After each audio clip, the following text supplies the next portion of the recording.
Grounds, meeting of the Building and Grounds Committee for May 27th at 4:02 p.m. And if you do the roll call for us, please. Councillor Schilling. Here. Councillor Briggs. Here. Councillor Fitzgerald. Here. Councillor Shane. Here. Councillor Spivey. Here. Second item on the agenda is approval of the minutes. Does anybody have anything that they want to say about the minutes? To approve. Second? Second. All those in favor say aye. Aye. Are approved. At this point, we'll go to the downtown parking study. And Brian? Yeah, thank you, Councillor Schilling. So I'll invite our economic development specialist, Tyler Ferrari, to come up. The city commissioned a downtown parking study recently, and he's here to share the results of that. Thank you, Brian. Like Brian had mentioned, the city had recently commissioned this study back in October of 2024. I had come and spoken to you all during an urban renewal agency meeting. And the reason why we wanted to commission the study was that we never had any recent relevant data on parking availability, parking supply, and a clear action plan for potential solutions to address that. And so we wanted to commission the study to truly evaluate what the parking situation is in downtown Dallas and the impact of upcoming development would have on parking, and then some solutions to alleviate that if parking were to become an issue. And so the staff report I have in front of you today includes the full study in its entirety. If you're interested in reading it, it's a very exhilarating read. But the staff report I have highlights some parts of it that I would, or that staff would be interested in having the committee consider as some potential points of direction for staff to pursue in the future, based on what we believe would be their based on them being essentially low-hanging fruit and things that can be achieved in a relatively short time frame. So now that the study's complete, we're seeking your input on potential avenues to pursue to begin implementing some of these recommendations. Staff believes that these following recommendations can be achieved in a relatively short time frame. Reform and update the existing parking permit program, stripe additional on-street parking, adopt a naming and branding scheme for public parking areas, and introduce a comprehensive wayfinding scheme for downtown visitors.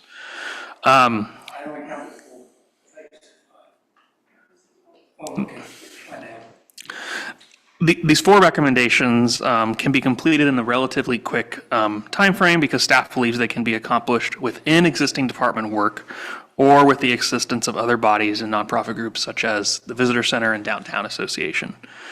A naming and branding scheme for parking areas and improved wayfinding could also be completed with the help of the Urban Renewal Advisory Committee, also known as URDAC, and the design committee, the Dallas Downtown Association.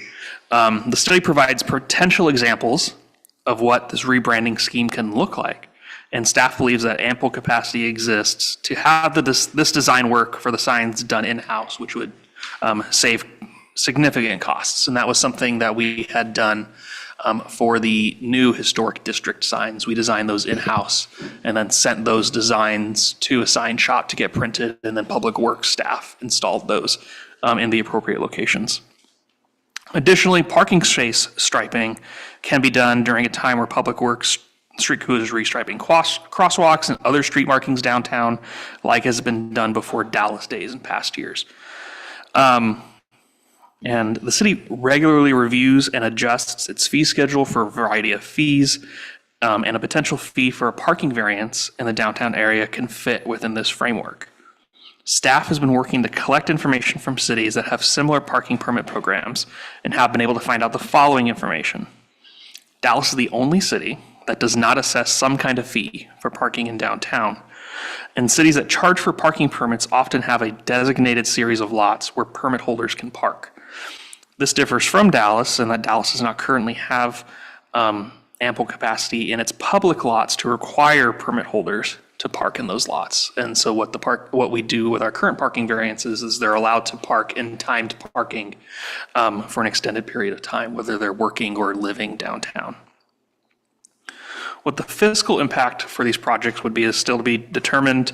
The expected cost will be the material costs for producing signage and the materials necessary for striping any unstriped parking areas. And staff expects that any of these sign expenses would be able to be paid out of the urban renewal agency budget rather than the general fund. And that would likely come from the special projects line that is allocated $10,000 for the next 2 years in the biennium budget. If the city were to begin assessing fees onto its existing variance program, there would likely to be some new revenue collected through the program that could be reinvested into some of these parking enhancements and/or parking enforcement. As of April 24th, the city has issued 17 variances to residents and employees that are in the downtown area. And for example, if a yearly fee of $120 was assessed to each permit, which would be about $10 a month, the city would expect revenues of around $2,040. And so what staff is asking today is not necessarily an action from the committee, but just discussion of what the committee believes would be the best next steps for staff to pursue as we evaluate how to best implement the recommendations from the study. Cities did you research? Like, So we worked with gathering information from cities like Corvallis, as well as LeGrand and Grants Pass.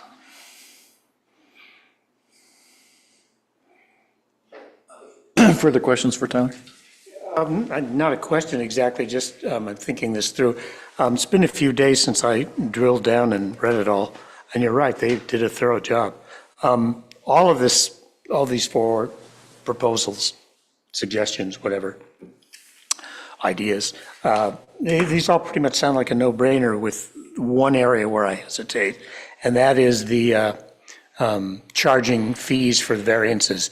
I'm sure that someday when we're a thriving, bustling, overflowing downtown and parking is at a scarce premium, we'll need to do something like that. And that comment applies to the possibility of meters in the long term as well. But right now, we really don't have a parking problem. According to the detail in here, at its very worst, on-street parking was 41% full, which is less than half. So I think to do this right now, as opposed to doing it later on when the pressures are different, I think right now it's a problem in search of a solution.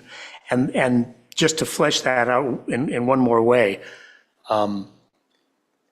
as we know from a lot of sources, including our own recent experience, people are pretty mad at government right now.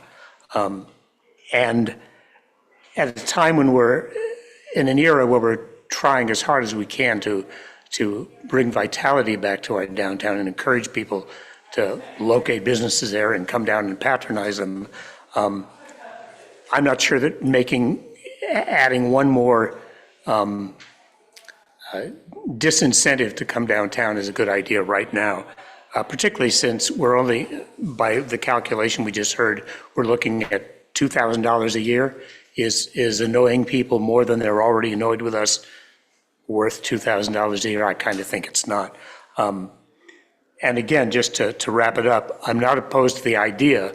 I just don't think now is the right time to be doing it. Other than that, this all sounds like a no-brainer. I agree that we don't have a problem now, but I'm concerned about the future where we have, some large projects planned on the books for sure in the next year or two. And do we need to start implementing things now to get ready for increased? Well, as I say, all the rest of this is yeah, absolutely. It's just if we're going to start hitting citizens with another fee for something right now, when we don't actually have a problem to solve yet, because we can always do this. We can do this anytime we want to. Like I said, I don't think now is the right moment to be doing it. I just add a little bit to the fee, though. It's a discretionary fee, right? It's only if you want to park downtown, you can pay for that. So it's optional, just like, buying, a treat at a grocery store, right? You don't have to buy the cookies, but sometimes you want to. Yeah, but was it 21 permits that exist now? 17. 17, okay. Yeah, there's 17. But for those 17 people who already have it, we're going to go to them and say, what you've been getting for free, we're now going to charge you for. That's not going to produce a warm, fuzzy reaction. I understand that, and I would say the majority of those, I'm the one that signs those, are business owners. that are downtown who, want to park near where they work. So they're, Walk from behind the building. right, yeah. There are a handful of residents who live like on the second floor of some of the apartments downtown, and they get a variance as well. So, I mean, there's different ways you can look at, who you would charge for versus, not, and to make that a little bit more palatable. I have a question though, Tyler. The wayfinding signage and being paid out of urban renewal, is that one of the projects that's listed as eligible in the urban renewal plan? Okay.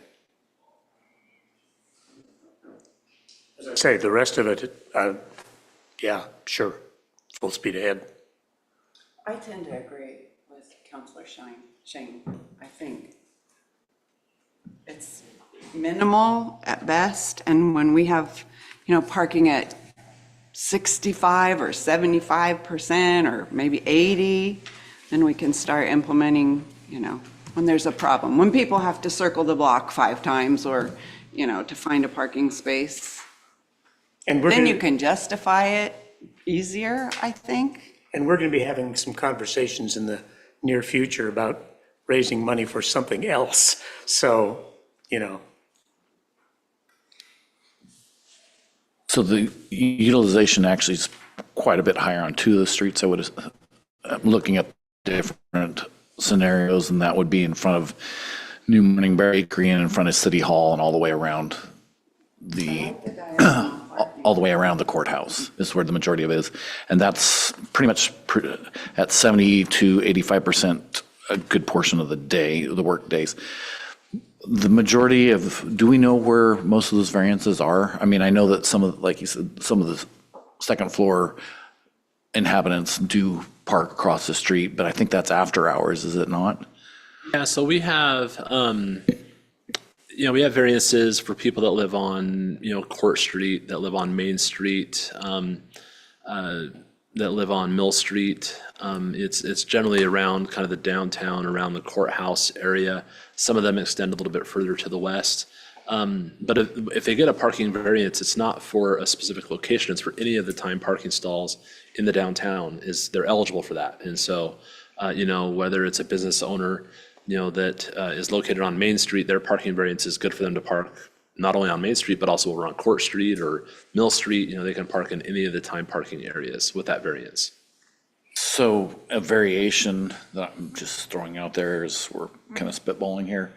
Larry was talking about phasing it in prior to needing it, as we have the 791 Main project, whatever that's going to be called. We have the 5-story downtown that's going to go in, and there's other buildings going in. It might be that we take a look at this and do an implementation of certain streets and have the variances. I don't know why the variance has to be extending over. If you want to park in these areas, then you have to have a blue variance or a red variance for those areas, for the core downtown. I mean, I don't see it coming out of the core downtown right now, as far as if we're needing parking fees. I do know it's hard to park here a lot of the time. And I end up walking, a lot of times I do walk a good block and a half sometimes just to get in at certain times of the day, but that's only certain times of the day. Are we trying to discourage people from parking in there during the day hour? Is the variance is a 24-hour variance?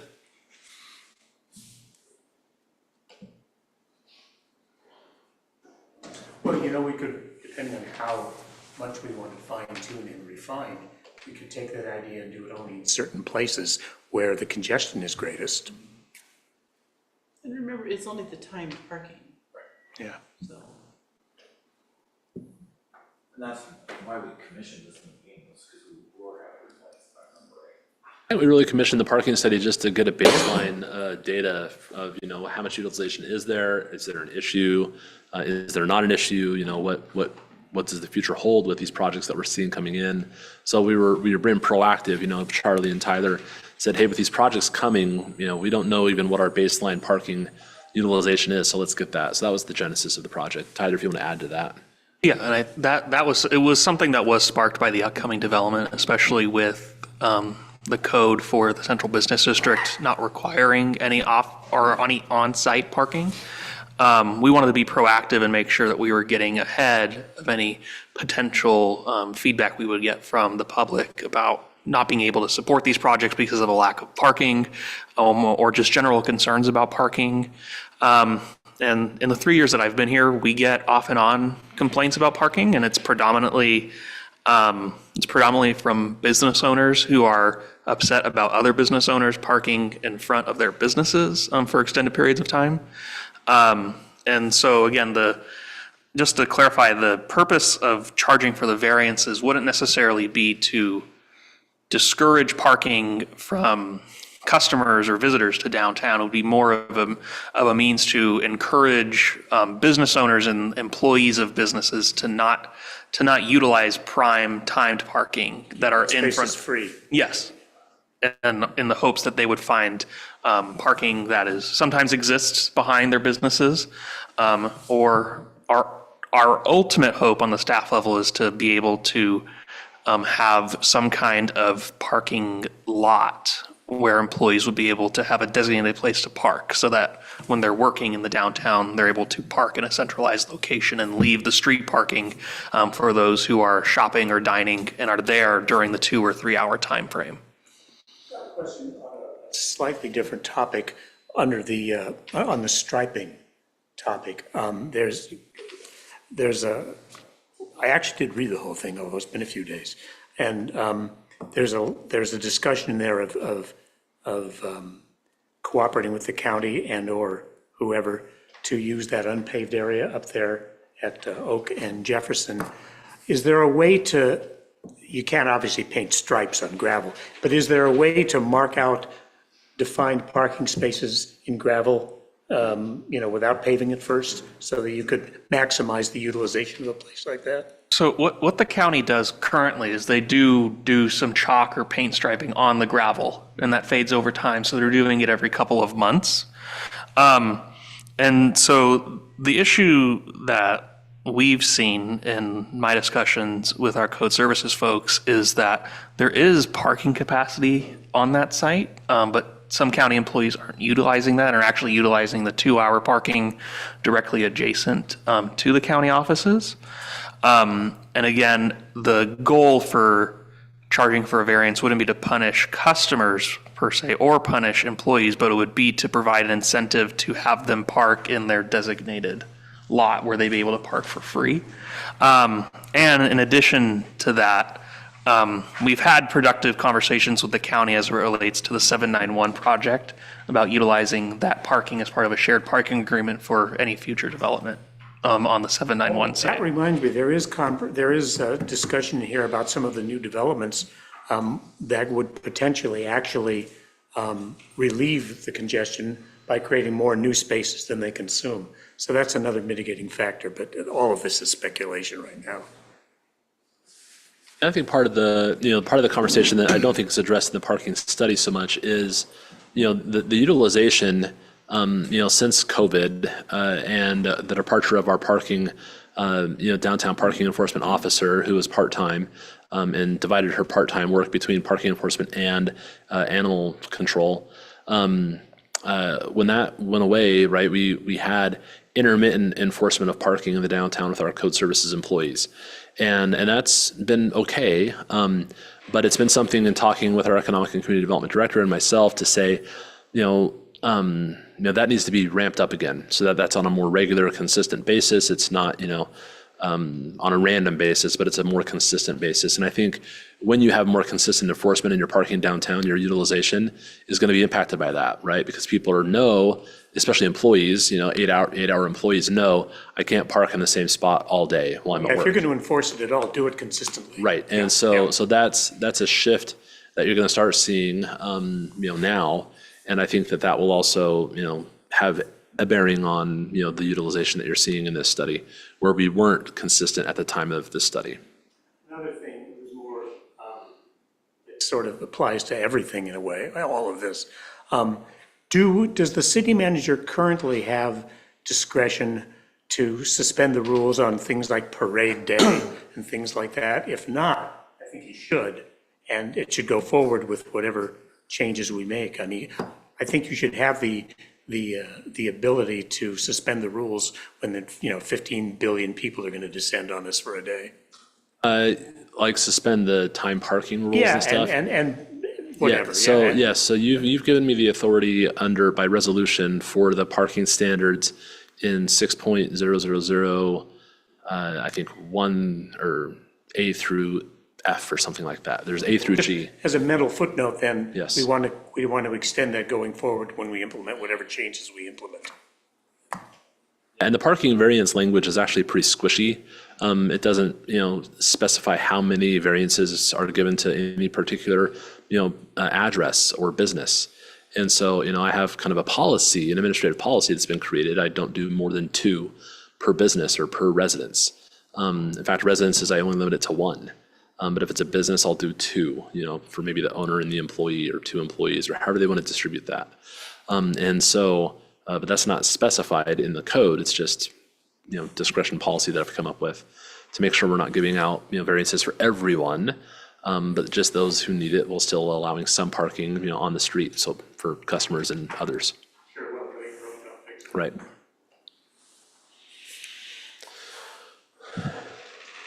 So let me just see if I understand what we're talking about. So the variances is what you're talking about charging people for. Yes.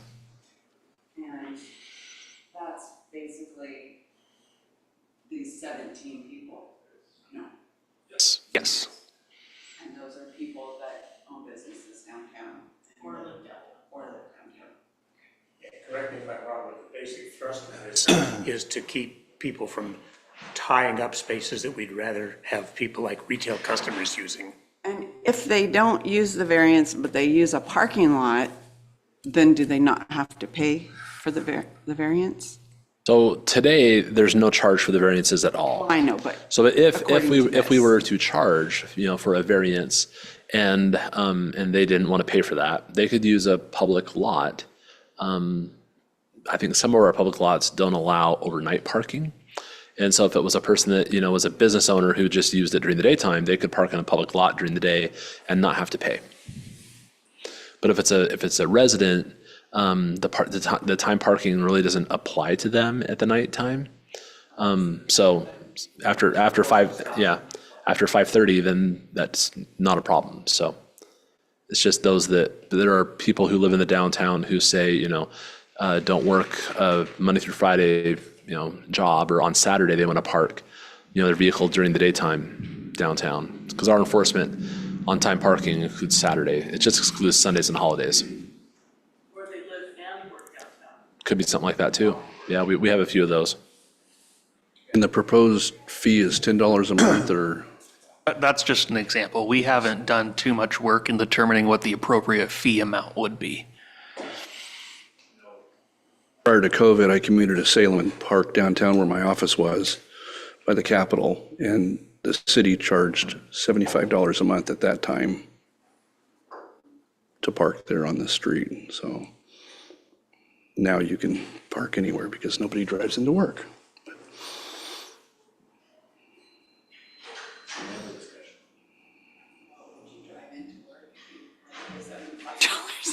A month to park. They still pay for it because you don't want to give up your parking permit. Yeah, that's true.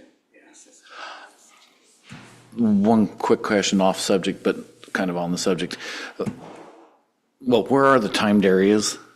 Is there a map in here? Did we have a map in here that showed the timed areas? I believe there is. Let me see if I can find that. Second question while Tyler's digging. Do we need to revisit in front of the dry cleaner and get rid of that 25-minute parking or 15-minute parking? Let's get rid of the sign and it's not there anymore. We can revisit that. And to keep it? Trying to remember what the rest of that block is, like So in front of Tim's Automotive and stuff. What's the timed on that? Is that 2-hour time parking? It's 2 hours there. 2 hours? So, yes, I would consider revisiting the 15-minute to go to 2-hour. Same time, shooting myself in the foot with the food carts being there. Do people utilize that 15-minute parking? Well, that's what I'm thinking. If we want to encourage the use of the food court, then you want a certain, you want to keep the turnover going. Passing through my mind, so. No, I was thinking the same thing. It's a very valid point. You know, I've talked with other businesses downtown that, you know, they moan and groan at the 2 hour, and they're like, you know, I am a high volume business, and if someone can come and park for 2 hours in front of my business instead of a half an hour per se, you know, it's better if it's a half an hour parking, because then I have, you know, more freedom of that space to have different customers coming in and parking there. So, you know, having a shorter parking in some areas, I don't think is a bad thing. I haven't done enough evaluation to know whether or not that changes, right? We know that Gather Food Park owners purchased the dry cleaners, and they intend to put, you know, a kind of an expansion of their business in that location. And so I think, you know, the dry cleaner made sense for that business to have, you know, kind of a high volume turnover time. Maybe the food park wants the same. So I would certainly, before making any changes, consult with that business to see what their preference would be. I think I got confused with another part of it. But generally, most of the times downtown are either 2 or 3 hours.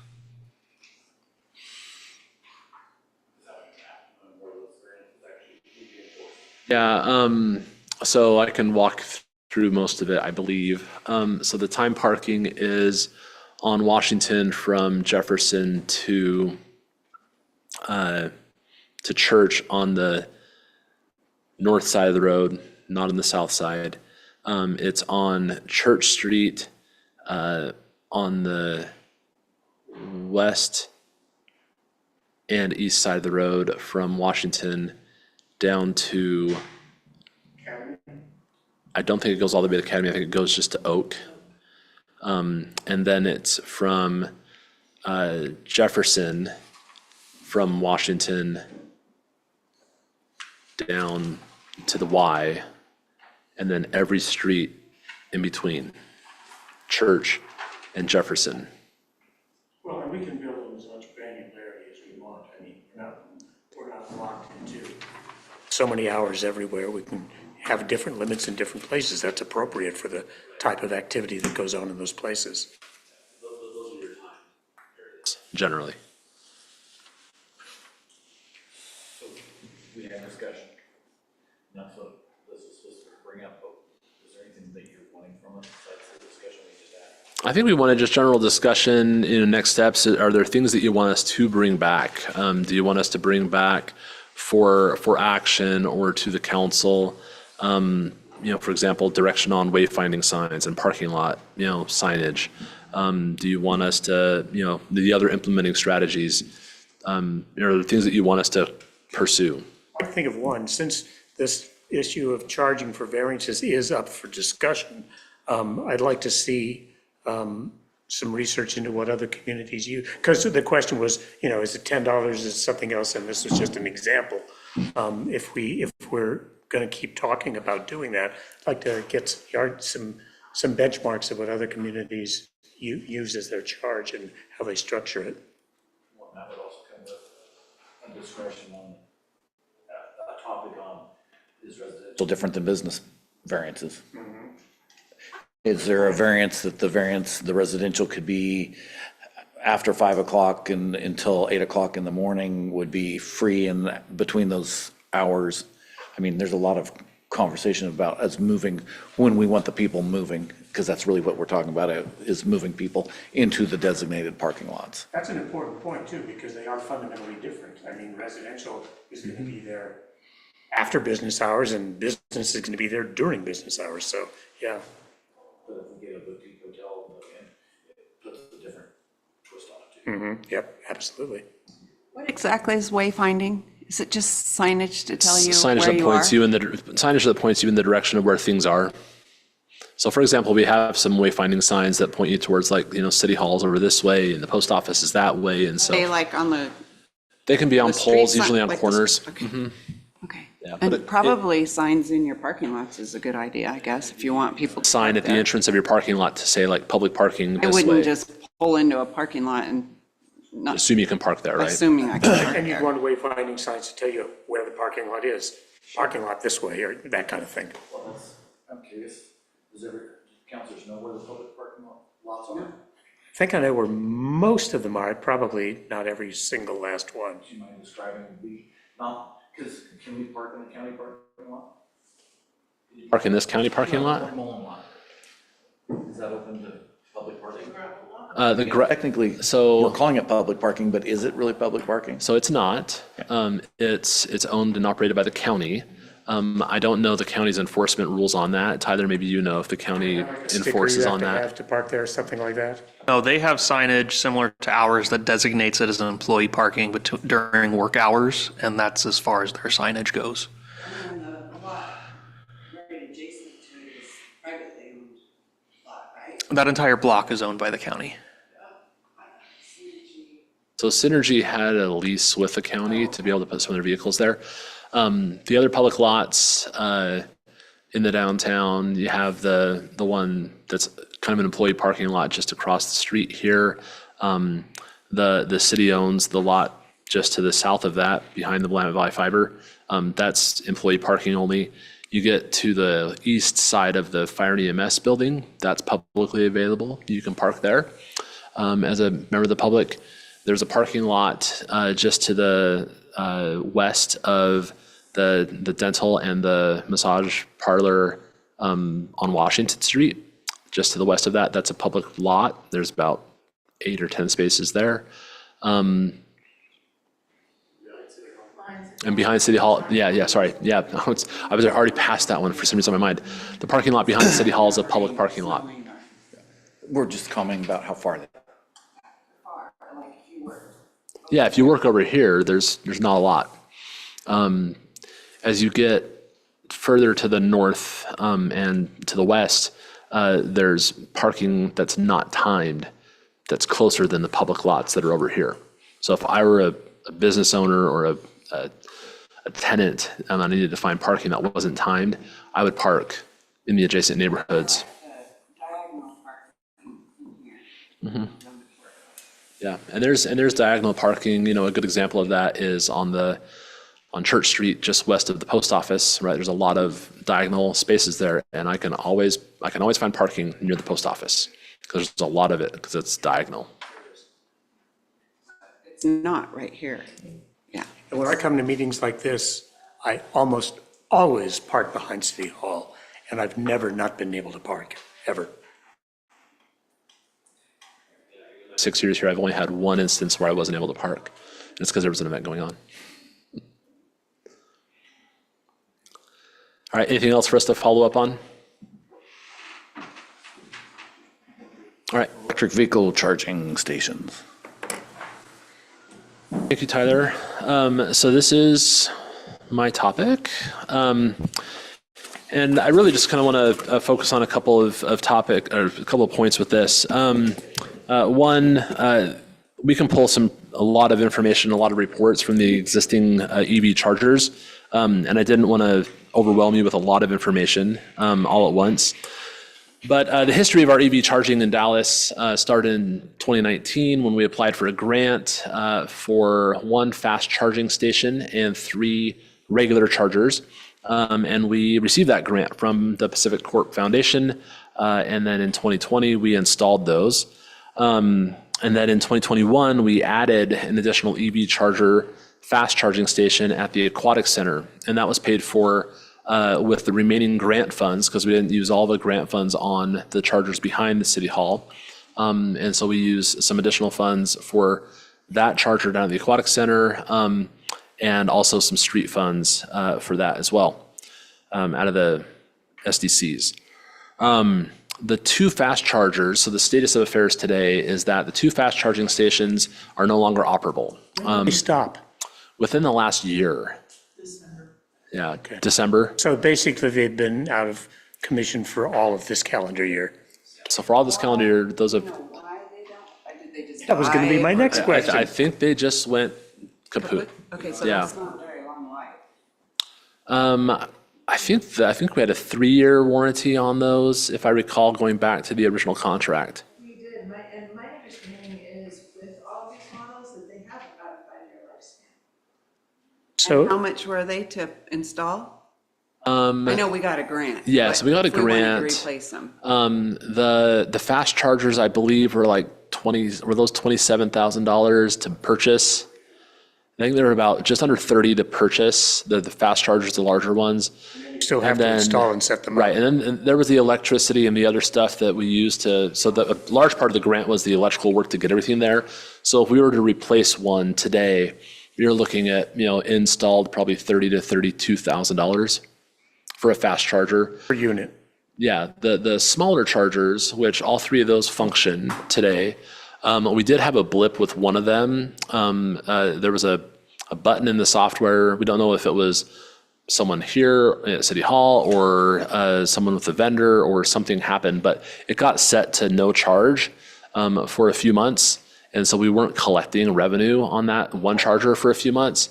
We identified the issue and it's resolved, so it's charging, and we're collecting, it's billing people now, and we're charging for the charges that take place there. So because we thought that we were having maybe Wi-Fi issues or something wasn't working, but we discovered it was just a setting issue that got resolved. But looking at the past year, 2 years of data, we do. Oh, so let me answer your other part of the other question. So the small chargers, if they were to go defunct and stopped working, I believe those were under $10,000 to purchase. And so, install a small charger is probably, $10,000 to $12,000. If you had to Investments replace cost it. 2 or 3 times as much and don't last as long. Right. Nice. But the fast chargers also have 2 plugs on them. Yeah, and the fast chargers can charge 2 vehicles at the same time, where the small chargers can only do 1. So there's some benefit to the larger chargers for that. The fast chargers also, will charge your vehicle, in a matter of minutes, 15 to 30 minutes, where the slow charger can take up to 2 or 3 hours to do a full charge on a vehicle. So that's the difference between the chargers. I have a question about one of the, some of these numbers here. Yep. About the utilization, the minutes Yeah, I was utilized. just going to get into that. That number 11,681, is that a year-to-date number?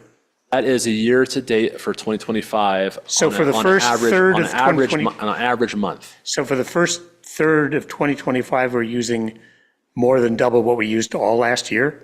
That's a monthly average number. Oh, okay, So okay. for, through 2025 so far, each month, we're averaging about 11,681 minutes in 2025. Where in 2024, for that calendar year, an average month was about 5,006 minutes. Do you have any sense of how much of that delta is due to the fact that people who would have previously used the chargers that are no longer working are now piling onto the ones that are working? Do you have any sense of that at all? So I think you're going to have minutes be because I don't think it's broken out it's not broken out the amount of charge, right? But it's the minutes that were used. So those who were charging on the fast chargers that now have to utilize the slow chargers and have the capacity to stay longer, that's probably, factored into that why it's larger. Yeah. I also think that you're seeing more people use it than were using it before. It's not like the same 5 people that are charging over and over and over again. We do get repeat customers. There are vehicles that we see on a regular basis, but I have a front row view of these right out my office window. right, yeah. And I see the chargers being used regularly from different vehicles. And so I do think that the longer that you have the charging stations available, you also get more customers, right? Oh, yeah, the more people know they're there, the more going to use them, yeah. I can charge my vehicle that way. But I do think that you were seeing some people using the charging, fast chargers for a shorter amount of time that now have to use it for a longer amount of time. And so that also helps that number to grow. But I would say, just evaluating the chargers that they're getting utilized more and more each year that we've had them. So there is a utilization of those chargers, and I think there's value to that. I would also say the Aquatic Center charger, that's not accounted for in those numbers. But that one was a heavily utilized machine as well when it was in operation. And we can pull those numbers for you if you'd like to see those at our next meeting. But we do know that from a cost perspective, we're upside down, right? The chargers have a few factors that go into it in terms of costs to operate them. One, there's an annual service agreement and a software, not a service, but it's an annual software agreement which is about between $4,000 and $5,000 a year. Per each charger or? Nope. Okay, just That covers all of them, right? No matter how many chargers you have, it's about 40, I think it was 4455, right? Yeah, just under 4,500 a year. So you have that, and then on top of that, you have your electrical costs to have them operate, whether or not they're actually charging vehicles. There's some electricity that they use, and those two things combined really get you to about $12,000 a year for operating those EV chargers in the city. In fiscal year 23-24, which was a full year of data, our most recent full year of data, we recovered about just under $4,000. So you're receiving a third in revenue of what they actually cost to operate. So we're subsidizing. We are. So, but not only the cost to operate, but the cost to maintain or replace, we're eating that. So you would eat that if you wanted to replace the chargers that are there today. And I guess I could see the value.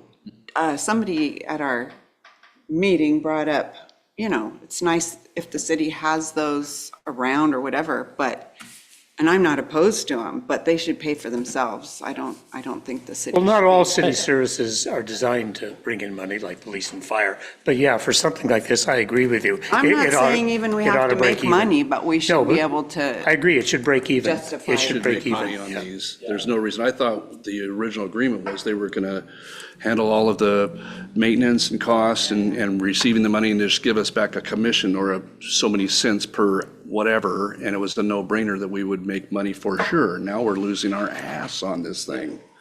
Yeah. Private businesses need to be What happened and where's- encouraged to put them, did the their agreement business. change? No, so the agreement we were sold with the agreement that I think for the charge, so every penny that comes in, that penny is divided.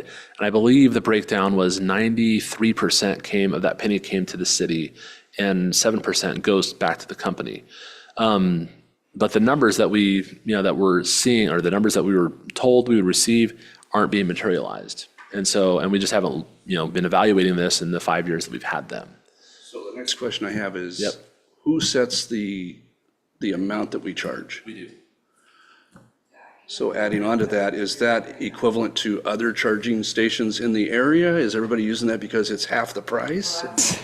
So we looked at kind of the average cost per charging station in the state of Oregon, and we're in alignment with that. We're not much cheaper. We're not much more expensive.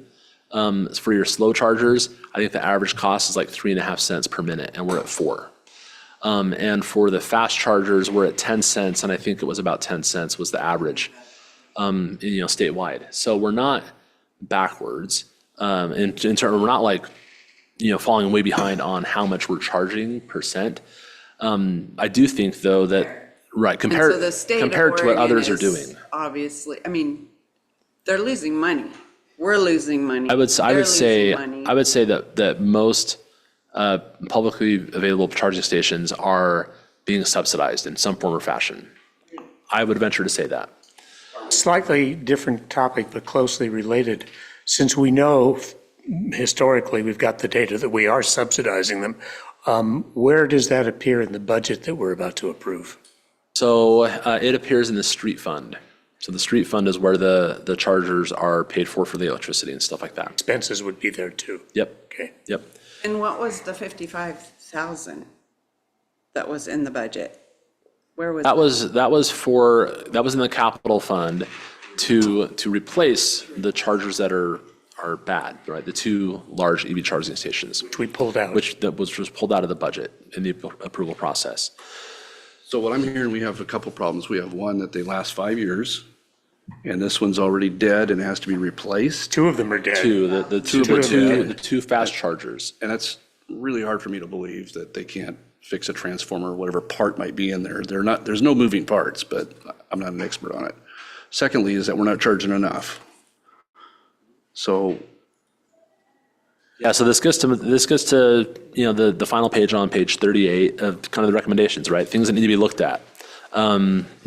Staff agree the delta between the revenues and expenses needs to be reduced or eliminated, right?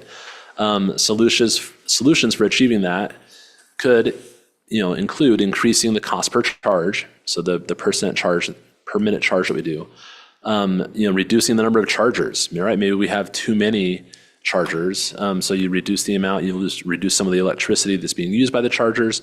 That's a small gain, in my opinion. And then the third is, maybe shopping different partner companies, right? We're with EV Connect. That's our partner today. But I think it's certainly looking at, if you want to continue to provide electrical vehicle charging stations, I think there are a number of vendors that do this, and I think we need to look and shop around. Is there good reason to think that it's competitive, that we might have a good shot at finding a better deal? We've not done that exploration, but I think it's worth looking at what else is there. Oh, yeah, it's always worth checking out. Yep. My concern too is if you charge people what they should be being charged, are they going to use our chargers?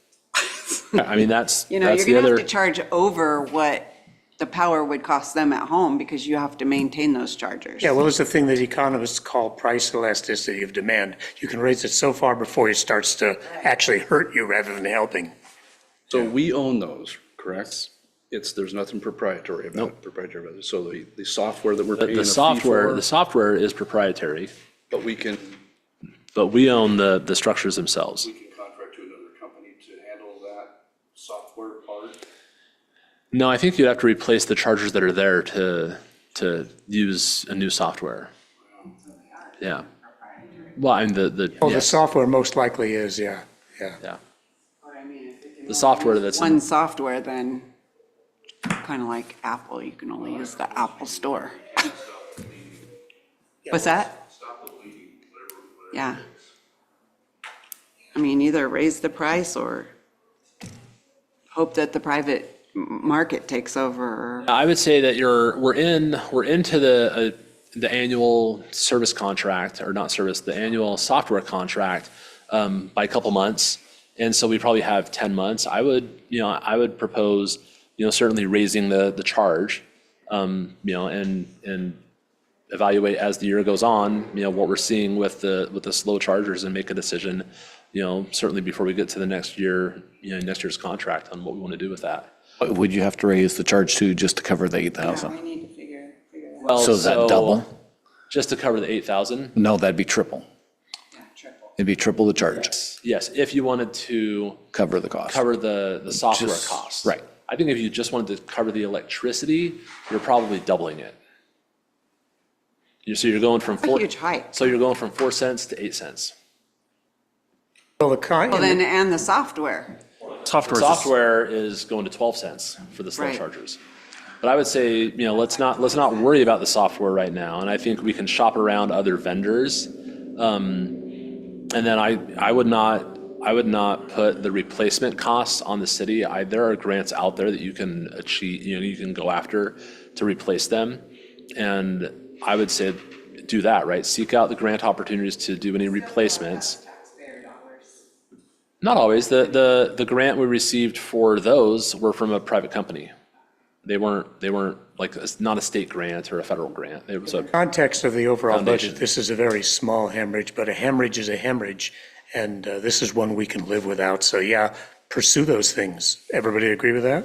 Mr. Spivey, you have something on your Well, mind? I mean, we should also consider just removing them altogether. I mean, is there value? I mean, are we drawing people to downtown with them?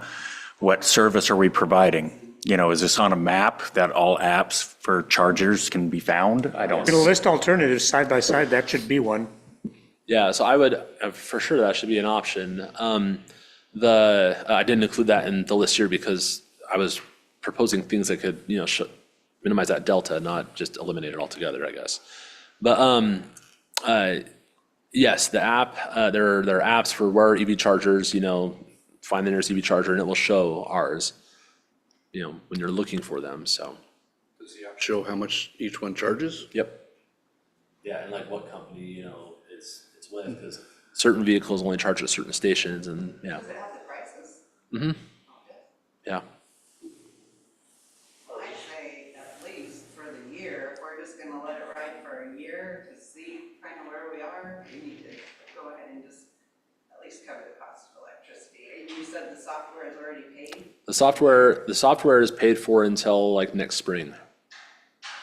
I would consider that a sunk cost. I wouldn't have to chase that, but keeping them up paying for the electricity has got to be done.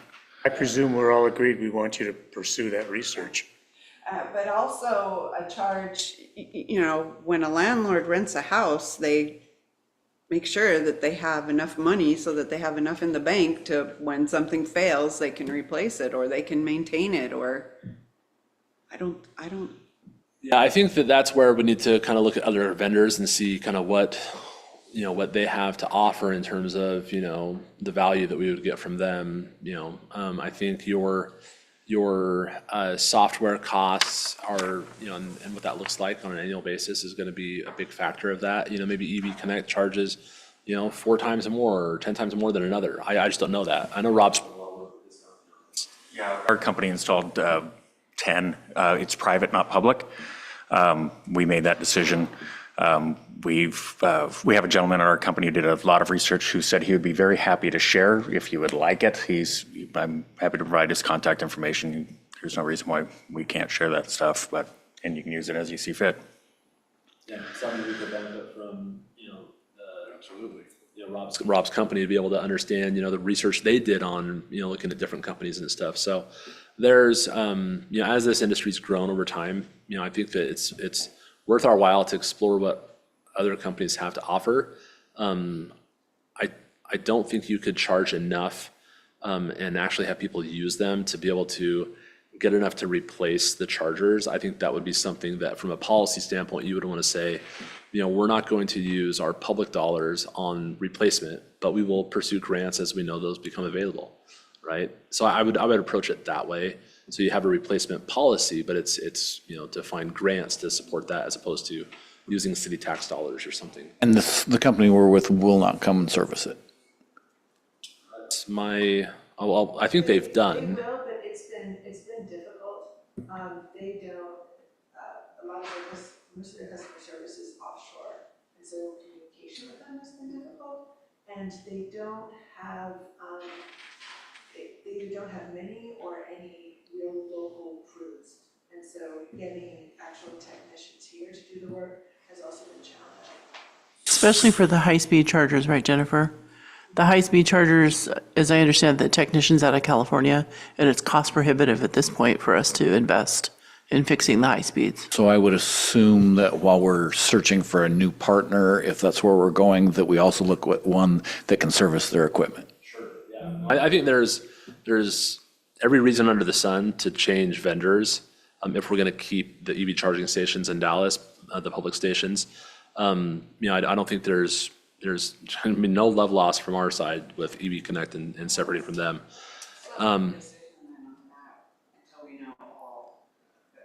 Right. The only decision that we'd like to pursue, I believe, is I can speak and the counselors can correct me, is to increase the fee. Do we have to do that at our annual fee increase time or? Yes, which will be coming up you're going to have a work session next week on that. Is the committee in favor of us charging 8 cents for the slow chargers? Is that what you want to see? Charging now? 4? Still not covering the cost. I would guess that I would have to run some numbers, but I think that's probably going to get you. I mean, if we need 12,000 to cover the software agreement and the electricity, and that's 3 times your current fee. 2 times your fee should cover the electricity. Well, we want to have the whole group decide this, but yeah, I agree with you. I think we should pursue that. Say that'd be the recommendation to council, but we'll put it in the fee schedule as an 8 cent charge instead of a 4 cent charge. And then that would be approved by the council via the resolution for the fee. So we wouldn't have to bring it back. And it does sound like Robert's guy is a subject matter expert, so his brain is probably worth picking as we go through this. So then to summarize it, we want it brought back to us again in how many months? We can bring it back in 2 months and you guys will be good. To talk about everything that we just talked about, including. The fee which will be on Tuesday. Yeah, the fee will be accommodated outside of that, but further discussion on, different vendors, learning more about them. We can look at, opportunities for replacement with grants, what opportunities are available there. Yeah, like I said, we have, 10 months to really dive into this deep and get a good understanding of, how we We're want. just gonna leave I think they can either sit there or we can, remove them. We own them. We own them. There are chargers, we own them. And then we'd have to cap it somehow. Yeah, I have to just cap the electricity, so. They are just paperweights. We own them. Service, we have signs on them that just say, not functional. Not so sure we can afford this Green New Deal stuff. Yeah. If we can pay, if we can at least. Since I still have the floor, kind of, I've taken all the time. Where are we on the storage permit? This is totally different, off subject for the dam. The what? The water storage permit? Yeah, so we've had a conversation probably a few months ago now with the Oregon Department of Fish and Wildlife and the Oregon Water Resources Department and our engineers and city staff. And just to say, this was a meeting kind of assembled through some legislative pressure, which was great to have the meeting. But the outcomes of the meeting weren't necessarily what we were hoping for, which was to put some conditions on an approval. But it was, here's what you need to still do in order to, get this going. And we did learn some new things that have to get done. So I think there's some efficiencies of like, okay, we did what you asked us to. Oh, now there's these other things. We laid it out there and said, tell us everything, every situation, every possibility. So we got some good information from that meeting. It wasn't a waste of time, in my opinion. So we are working with Polk County on getting the land use approval, the conditional use permit approval. It's our understanding that the timing of that approval can be extended to fit within the timing of the water storage permits, and then also, up to when it would be constructed. So we'll work with the county on that. And then we have to do a biological assessment of the inundated areas with the new dam. That needs to be done according to the Fish and Game Department. And so we're working on that. That has to be done during the dry months. And so given that we've had a pretty wet spring, we're anticipating that work won't be able to be completed until late July, early August. And so that work needs to be completed. Once that's completed and turned in, there's an expedited process, as the state calls it. I kind of laugh at that term when they say it, at least. But it's we should have a provisional approval by with the land use approval taking place sometime this summer and the biological stuff completed, by early fall, so September, October. There is a kind of a public notice period of, hey, we have this provisional approval, please provide comments. Water Watch of Oregon has provided initial comments, so we anticipate that they would probably comment on that. And then there's a challenge, kind of period that you have to go through before the approval becomes final. So I'm optimistic that by, mid-fall, by the end of the calendar year at the latest, that we have an approved permit subject to, a legal challenge that might come. So we're sliding to 29 then? Probably sliding around to 29. Could be, yeah, for construction. Once we get this, approval for the storage rights secured, then that moves us on to the next phase of actually identifying exactly, the construction of the dam, what type we're going to build, those things. We can't really get that far without knowing how much water we can hold.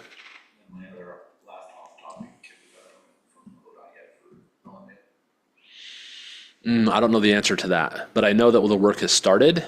And so ODOT has, they've been working with us to make sure that that's going to happen in the timing that we need it. I don't know if that's been granted.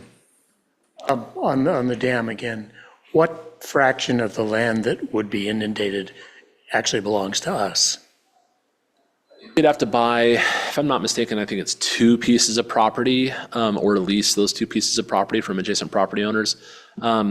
And so a good majority of the land we own, we're inundating in areas that we already have ownership over.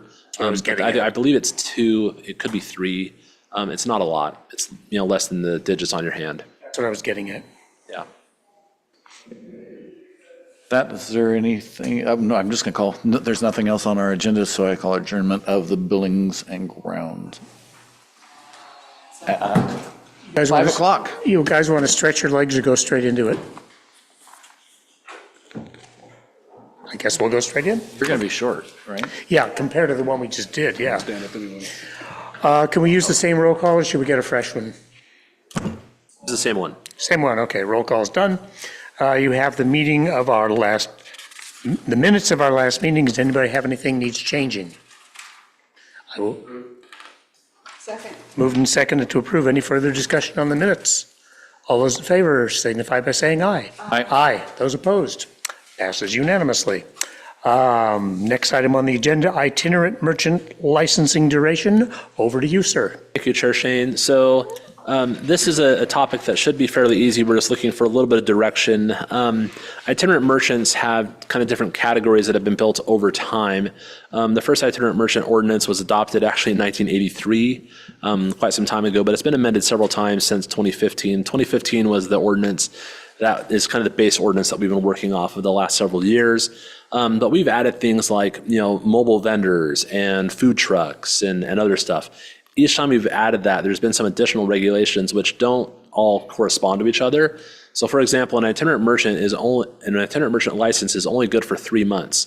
Unless you're a food cart, then it's good for 6 months and can be renewed every 6 months with just a new application. That's not true for other itinerant merchants.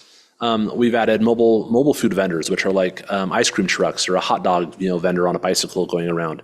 They're allowed to be in other zones, but they're not subject to the same like food truck timing as is the food trucks. So they're only good for 3 months as opposed to 6 months. Our recommendation is to kind of review section 7.856. I apologize it wasn't included as an attachment, but it was at your desk, so you have that. Just kind of look at that section of the code and say, let's revise this and have our city attorney take a look at that to make every itinerant merchant license valid for 1 year. That's consistent with our other permits that we have and other licenses, like for our taxi cabs or our solicitation licenses that we give out. So just have all your itinerant merchants, no matter what kind you are, have a license that's good for 1 year. That's really what we're proposing to do. Just make the time limits uniform. Yeah, so you don't have a 3-month permit or a 6-month permit, depending on the type of vendor you are. If you're an itinerant merchant, it's good for a year. Put a motion on the floor, then we can discuss it.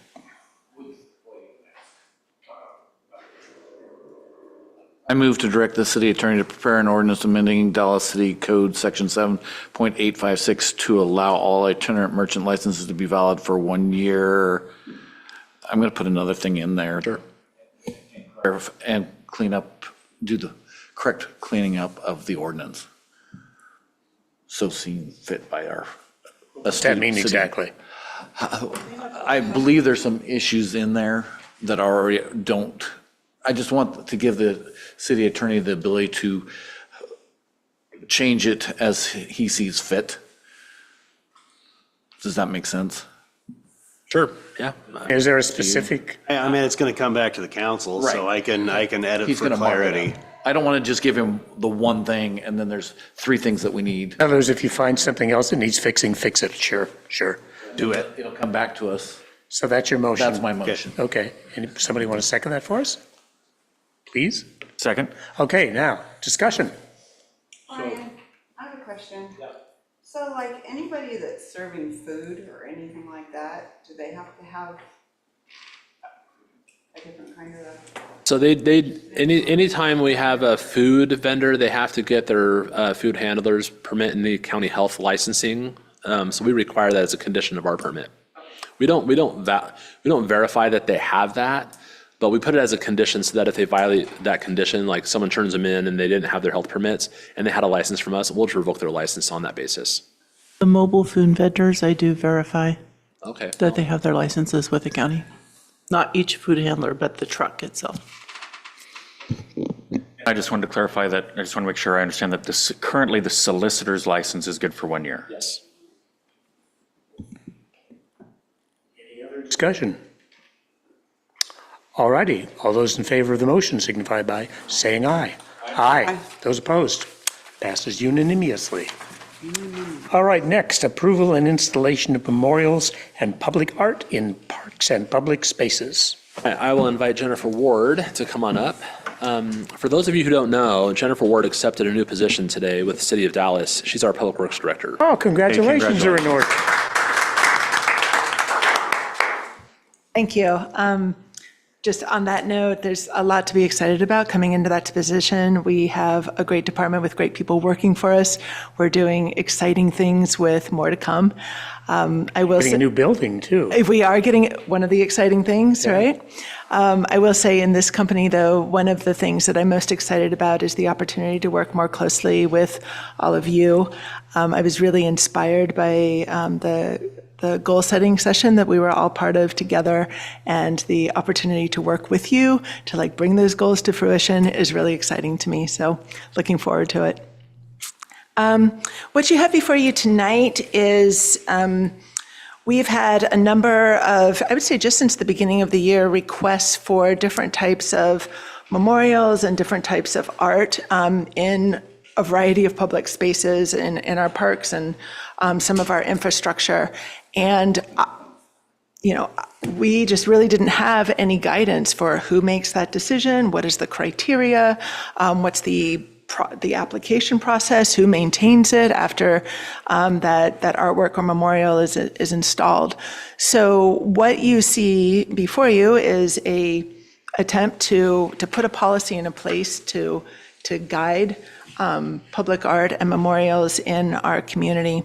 I want to just clarify that this policy would pertain to artwork or to memorials for groups. If you want to memorialize an individual in our community, there's already a way to do that through purchasing a memorial bench and or a memorial plaque. And that Parks Crews just installed 2 today, so that's a program that's up and active. But if you have a group, say a club that you wanted to memorialize, or a Piece of art. sure, yep, we don't have a whole lot to guide us. We did after the fact, after this was pulled together for you, find some guidance for murals, I believe, in code. Yeah, so we gave the code section to the councils or the committee, so they have that. That's section 8.900 to 8.930, so you have that with you. So that would then be our guide for murals. Some of the things that are being suggested is, actual memorials, physical structures that would be installed someplace in our public areas, paintings on like our stormwater collection devices. Anyway, so we're bringing it to you for your perusal, for your feedback, for your guidance.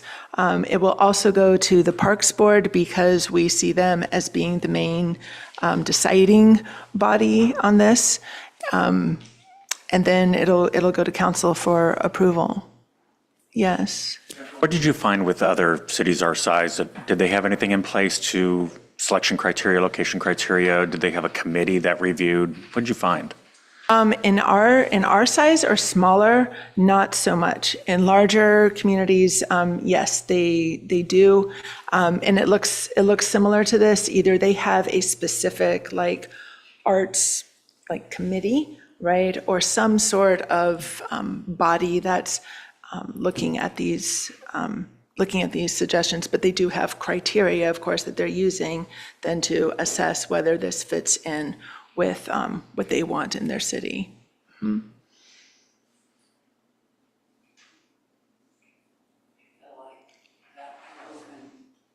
city up to a lot of criticism if you don't want certain art or murals or in your city.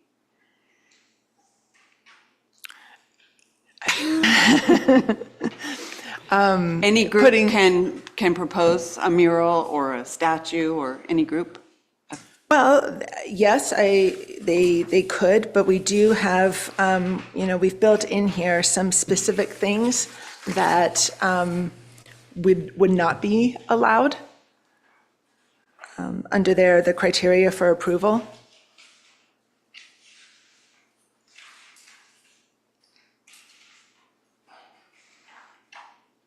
For example, things like profanity, nudity, or sexual themes, images or Gangs. language related to gangs or hate groups.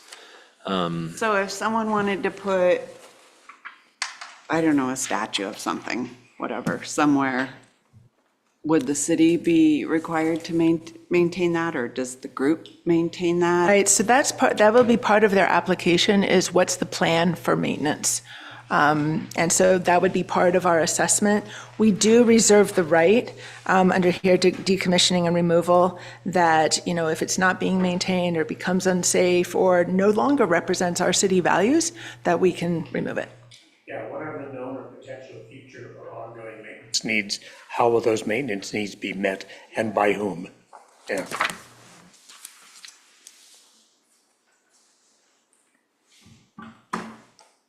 Well, this is increasing the amount of regulation that exists from practically none to a basic bare bones ability to get some control. I mean, it looks like a winner to me. So in this policy regarding maintenance, it's on page 9. It's the last kind of asterisk, just above criteria for approval. It says the sponsor is responsible for maintenance of the memorial or public art per the maintenance needs stated in the approved application package. Failure to maintain a memorial or public art may result in its removal by city staff. And that's pretty consistent language with the original art on buildings code language, which is subsection 4 under 8.920 that says, under maintenance, the owner shall maintain the mural in good condition and repair for as long as it remains in place.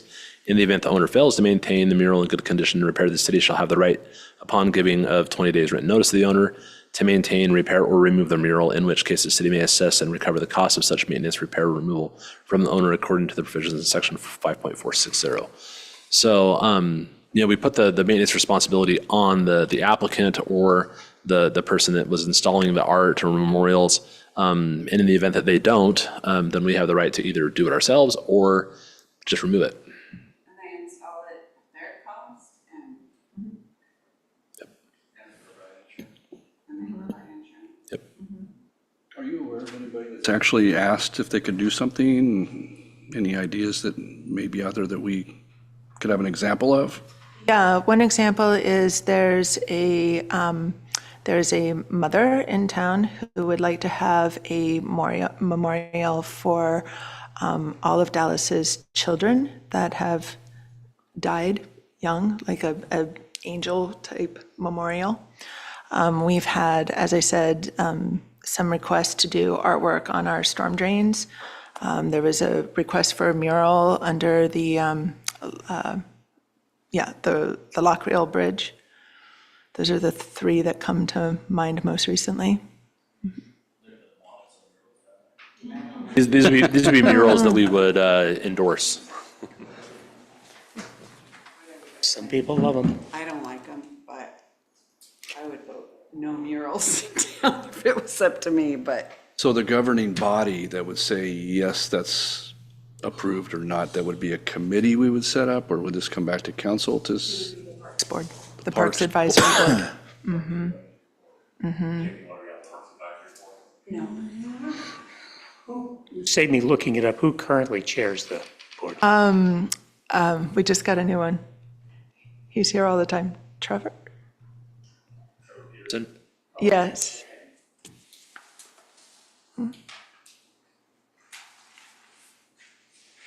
Yeah, what is the sense of the group? We want to move forward with this?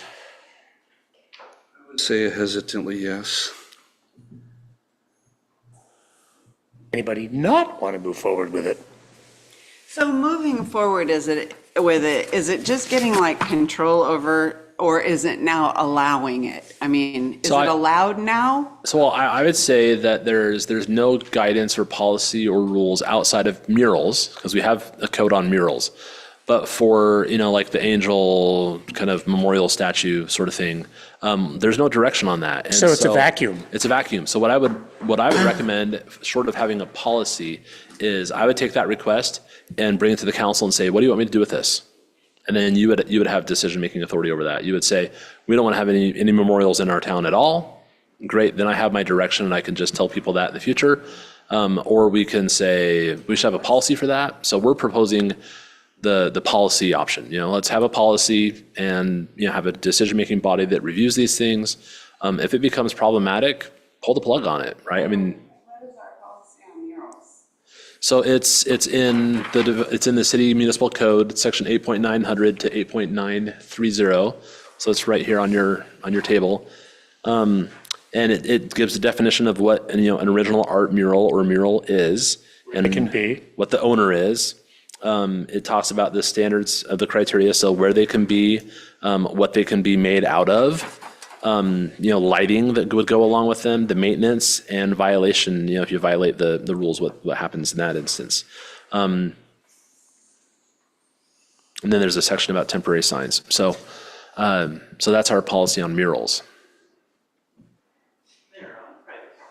They're already allowed. On private property, yep.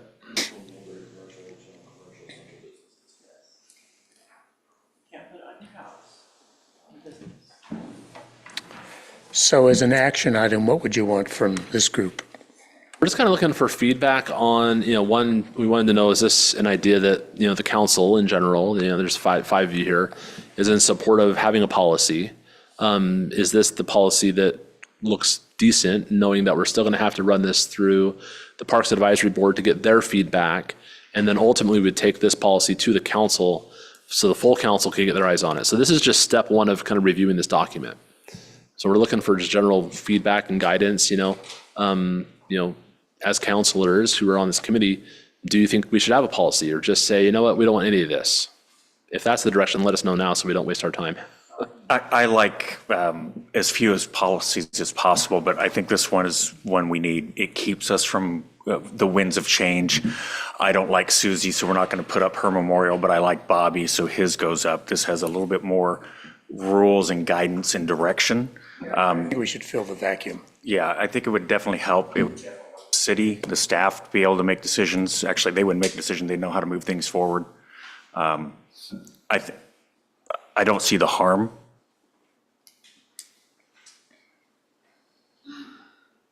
So shall we tell staff to keep going? Yes. Silence is agreement. Keep going. It's going, well, yeah, there's a lot more discussion to be had. I feel like Sorry, there's a lot more discussion to be had. Is that better? And what I mean by that is, so the Parks Advisory Committee is going to have the authority to have it. So is that just in the parks? Or I would assume by stating that that's citywide, so then it'd be memorials in front of City Hall or any other place in town is handled by the Parks Committee. Is that where we want that authority? That's a question that I have. I'm not positive of that. Good question. I understand why it would be there, because the parks are the largest area that we currently own as a city, and a lot of memorials and those type of things and artwork do go into city parks. But there could be, I know thoroughfares and parkways that get artwork put in them all the time. So is that really, or is that a Buildings and Grounds Committee? I mean, depends whose authority. That's a great question. And I think that's the questions we need to really ask. I understand the hesitation that Kim is having. There's some knee jerk in there also for me. It's just like, I like Dallas. I think that we're a very strong supporting community, but at the same time, how do you put these things in, do cater to some special interests that are going on in the city? If we're going to have a policy, I think it needs to be tighter than looser. I think it's because you're giving a lot of discretion away, and I'm a little bit worried about that. Well, and further on that line of thought, if we're going to reside authority somewhere to make these decisions, these yes or no decisions, I like your point about the fact that the Parks Board right now is only responsible for the parks. I don't think that the authority for this should be split and broken to different places. If we're going to have somebody deciding, the authority belongs, I think, in one place and one place only, and maybe the Parks Board is or isn't it? So valid point. I caught conflicting information in the policy that's in the council or in your packet. Under the definitions, the approving authority is listed as the Parks Advisory Board, but on the next page, the Parks Advisory Board will review the application, take into consideration public comments, and will either, the next step, approval denial, the Parks Advisory Board will either recommend to City Council that the memorial art be installed or deny the project. Yeah, that's a little inconsistent. Yeah. So, I mean, there is that council approval on that other page. And the council has to improve the installation, which is the next sentence. Yeah, so this policy, this is my comment before Emily pointed that out. This policy is a rough draft, right? You're the first people that are looking at it, seeing it, and like we said, we're going to take it to the Parks Advisory Board. We're going to take it to the full council. I think we would take it to a work session with the full council first. There's lots of time for revising this. I think the question today is, do we want to further the conversation on this policy and have additional feedback from the Parks Advisory Board and then ultimately the council? Whatever the conversation decides, Right. yeah. Yeah, you're not making a decision today on, should we have a Personally, I policy? would prefer if it went to the Parks Advisory Board and then came back here. Okay. And I don't think I think we can work with your the discrepancy if it is an actual discrepancy. Yes. I like the idea of kind of what I'm hearing as far as the Parks Advisory Board can deny it outright, or they can bring it in front of City Council. Does that I'm more comfortable with that. It's a two-layered step. Whatever we ultimately decide, though, I do think it should go to the full council in a work session before we nail it down, whatever it turns out to be. That's fine. committee before it goes to the full council. Yes. This portion, yes, I'd Yeah. like to see it a little more revised. I would really appreciate, since we've got 2 months to work on it, I know this is your committee, but I would like counselors to really dive in, the committee people to It's dive everybody's into this committee. and send, is it going to you? Please. Sending all your comments in for review. I don't know if it has to go directly to her, correct? Or it does have to go to you? No, they go directly to her. That's fine. You might get conflicting It's okay. I mean, then we can bring it back and have a discussion about it. Everybody good with that process? Okay.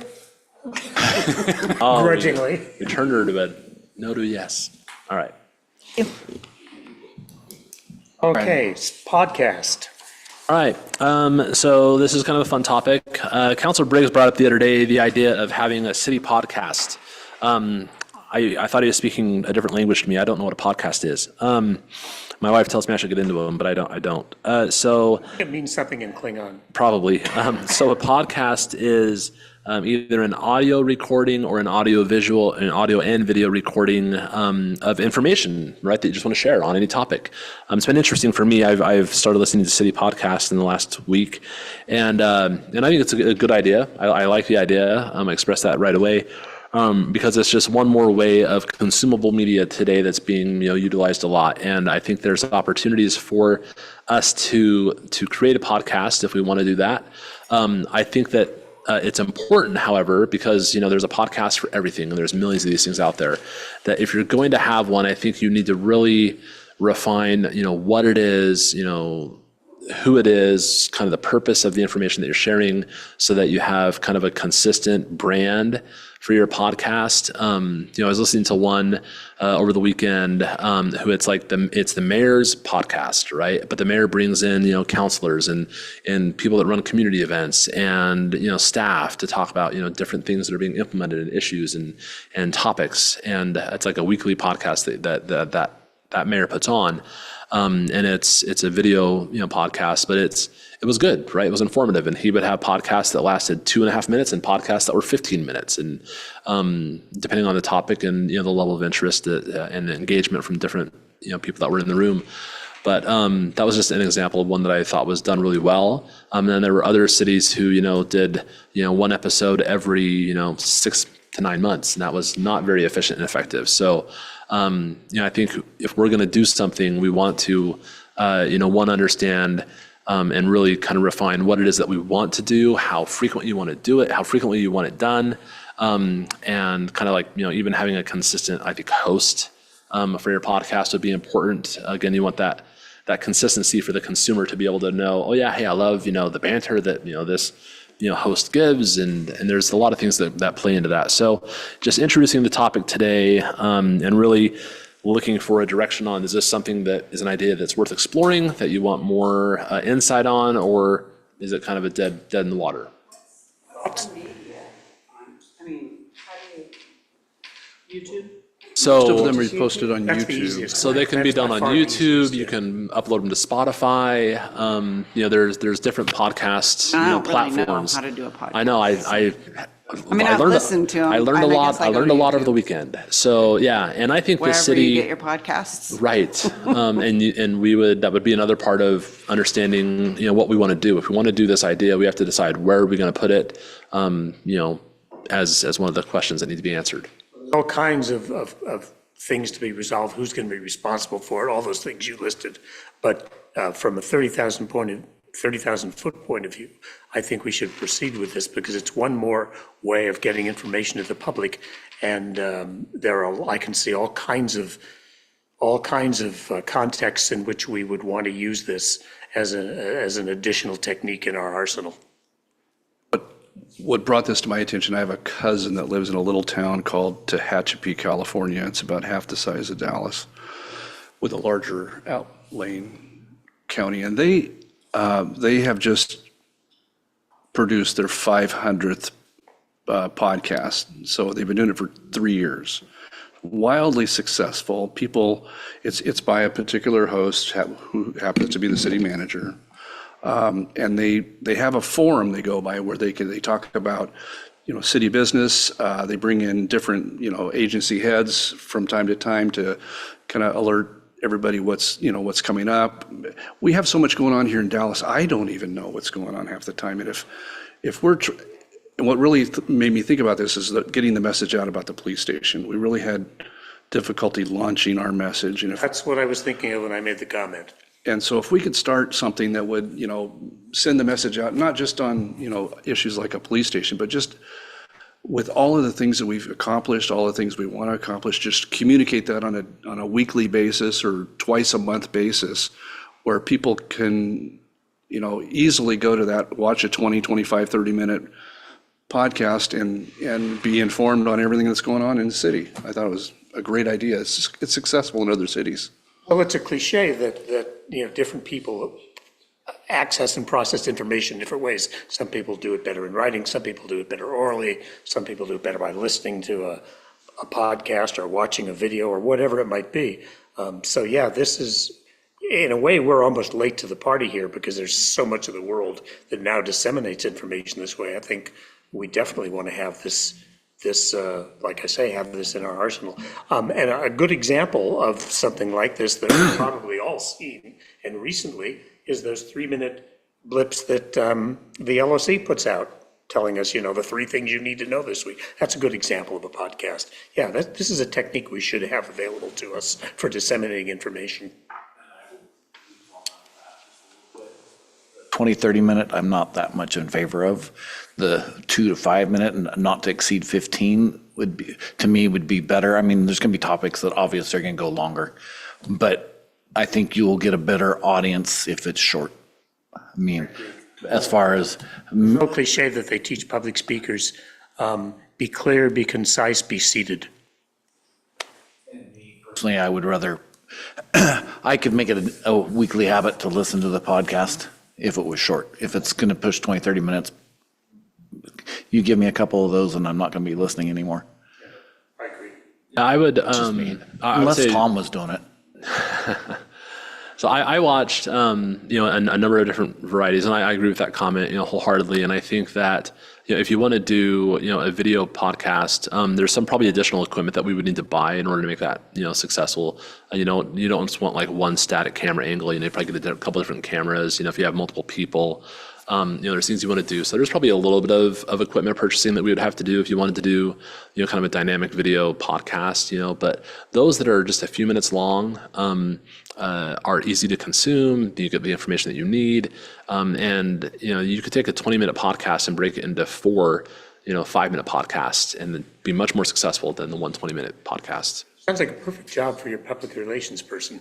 That's why she's here. Podcasts have like a comment section, not like a back and forth, but like, maybe you could talk about this on your next podcast. I think it depends on your, on the platform that you post it on, because I know like on YouTube, you know, you can allow comments on YouTube videos and stuff, so, Not like a back and forth. right. Like, hey, I'd really like to know. Yeah, I would just from a public record standpoint restrict any commenting and have, you know, just at the end of the podcast, you know, it's part of your, you know, end of your podcast show to say, hey, you know, if you're interested in, you know, submitting a question to our podcast, you know, do it here, right? And give them, you know, an email address or, you know, something that they could communicate to us that way.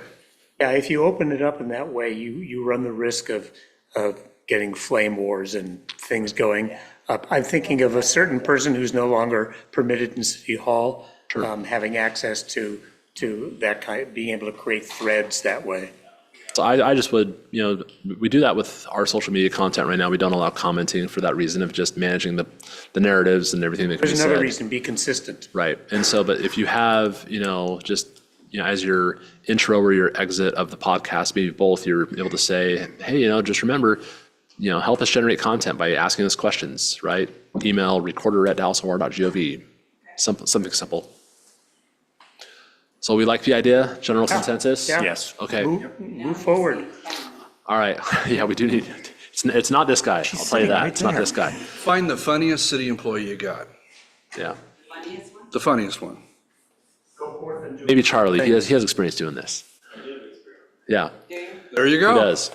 So, all right, well, that sounds great. We'll move forward with some direction, and we'll probably buy some of the equipment with your city council budget for next year. So I would assume with Charlie being a key on this as far as podcasts, it'd be something about the beavers and the regionals and the super regionals. Of course, he's not listening, but. Yes. We're not at the content stage Yes, I yet. was. Michael, we're not at the content stage yet. Oh, One more thing, very briefly, just a question. Where are we with the discussion, the ongoing discussion we've been having about development code updates for what is and isn't allowed in the CBD? We've talked about it before, but where are we with that? So that was a discussion on our last meeting, and I'm looking at Tyler and Charlie to remember what our next steps were with that. Do you remember? So we're still trying to figure out, essentially how to better maybe define some of those uses, to provide some more clarity.